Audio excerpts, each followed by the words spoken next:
The saga of frustrated yearning and destruction that follows Catherine's refusal to marry Heathcliff is unique in the English canon. Listen to this part by Emily Brontë. My love for Linton is like the foliage in the woods. Time will change it, I'm well aware, as winter changes the trees. My love for Heathcliff resembles the eternal rocks beneath, a source of little visible delight, but necessary. Wow, this is too much passionate and coarseness. This version of Wuthering Heights in my hands is published by Pocket Books, and it is well published. It also includes some introduction and some chronologies and some historical context, and also some critical discussions about the novel.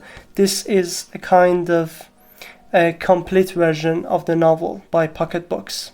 This masterpiece by Emily Brontë is of course among the best English novels of all times, and the second edition was published in 1850, and it was sympathetically prefaced by her sister Charlotte.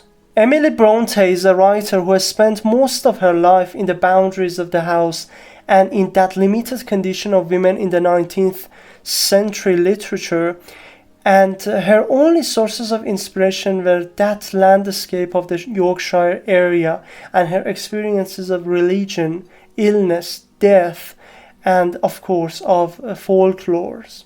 Wuthering Heights is a very important novel in the context of those years, and Emily Brontë very beautifully depicted the conditions of that time in this novel, in this very complete novel. And we are going to talk about this novel today, and I will give you some perspectives regarding the thematic interpretations of this novel, which will be very valuable.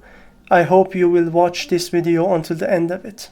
We have a pair of narrators in this novel, namely Mr. Lockwood and Nelly Dean, the servant, who narrates the story of Heathcliff's arrival at Wuthering Heights and the close, lovely bond he folds with his benefactor's daughter, Catherine Earnshaw.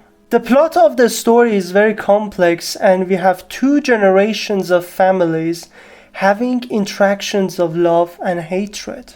Since I'm going to talk about the most important points of this novel, and also I'm going to talk about the themes of this masterpiece, if you're interested in the summary of the work, check the description for a short summary, and if you want a complete and good summary of this masterpiece, I will put a link down there of a good site so you can go there and read the complete summary of this masterpiece. I highly recommend you to read the complete novel, and the summaries will not be enjoyable for you. So try to read the novel completely, and this video will be a great video for you for the understanding of this masterpiece.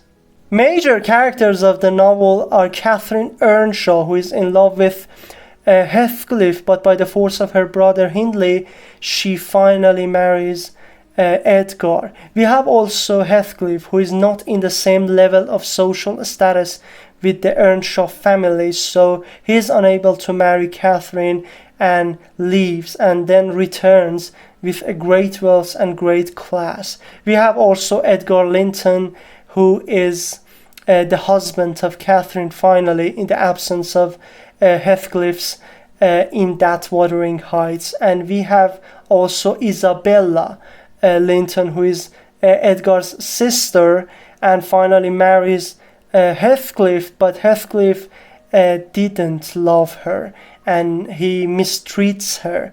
It is very dark in the novel, these scenes of his mistreatment of Isabella. And finally we have also Hindley Earnshaw, who is the brother of Catherine Earnshaw and is the major force against the love relationship between her sister and Heathcliff. What is interesting about this story is the depiction of love and passion by Emily Brontë, particularly the unnatural kind of passion. The lovely descriptions by Catherine in this novel, such as the one I read to you in the beginning of this novel, are the examples of beautiful, lovely scenes in the history of literature. And in this case, we can say this novel can act like a classic literature for love. We can see a high obsession in the character of Catherine for Heathcliff, but we cannot see that much obsession in the character of Heathcliff. This is why later on in the novel he mistreats Isabella and other characters for his own benefits. Of course, we know that Heathcliff is in love with Catherine too much, but he's cold in showing that love, and he didn't fight for this love in the first half of the novel. So we can say that the type of love presented by Catherine, Emily Brontë, is not earthly, and this is something supernatural in the novel, which is beautifully depicted by the writer. An important point to mention here is that Emily Bronte's version of love is something which is close to revenge, and characters, especially Heathcliff and Hindley, have these feelings, revenge and passion and love, at the same time in themselves. These contrasting forces in the character's mind later on results in the cruelty. So we see Hindley's cruelty against Heathcliff, and also Heathcliff's cruelty against other characters, including Isabella, and this chain of cruelty continues for the whole of the novel.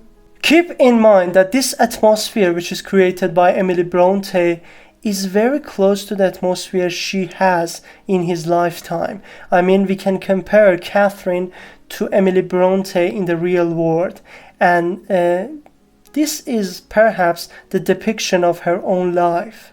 By the way, my name is Sohail, and if you are interested in topics related to literature, reading, literary criticism, and so on, hit that subscribe button to watch my future videos as well.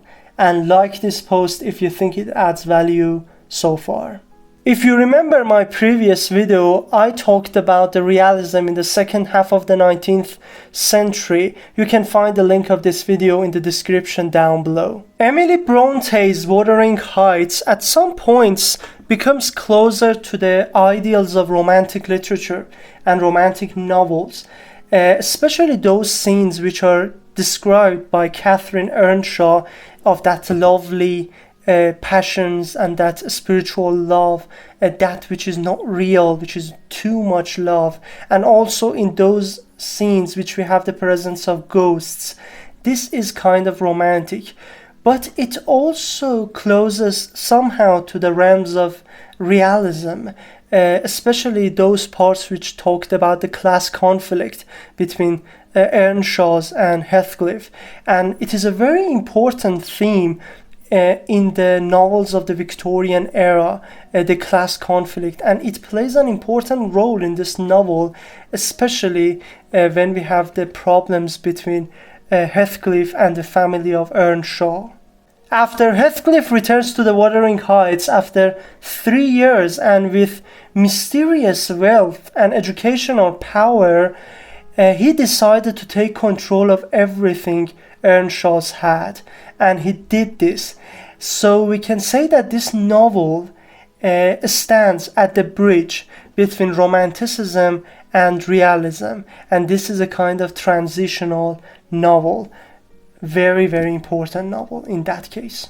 To put it simply, I can explain that this novel, Wuthering Heights by Emily Brontë, includes features from both romanticism and realism, and we can say that it tries to escape from shackles of romanticism to realism. So it stands in between, and we call these kinds of novels transitional novels, from one literary movement to another literary movement. So this novel can be concluded as that. And one last point I would like to mention about this novel is the context and setting of this story. As I mentioned before, this novel is written during the reign of Queen Victoria in England. And this is a time in which women do not have power to write novels. and do not have power to show themselves as independent figures. Additionally, we have lots of characters dealing with illness and finally death in this novel, which is the sign of social industrialization and the Industrial Revolution in those times. There is a time when tuberculosis was widespread in England, and it is good to mention here that we have tuberculosis also in the final years of Romantic era too, and lots of writers were dead because of this kind of illness. Another point in the time of Queen Victoria was the importance of materialism, namely a social status and wealth, which divides the society into different classes of aristocrat, middle classes, and lower classes, who are usually servants and also slaves. So Emily Bronte's novel is highly conscious of the social conditions of that time, and she describes everything in detail for a reader who wants to know about England in the 1950s. Wuthering Heights is a very important novel, and I highly recommend you to read this masterpiece of both Romantic age and also Victorian literature.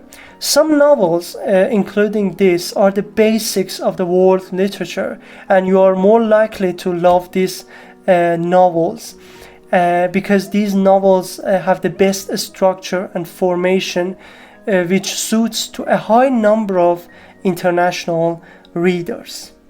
Thanks for watching. Take care.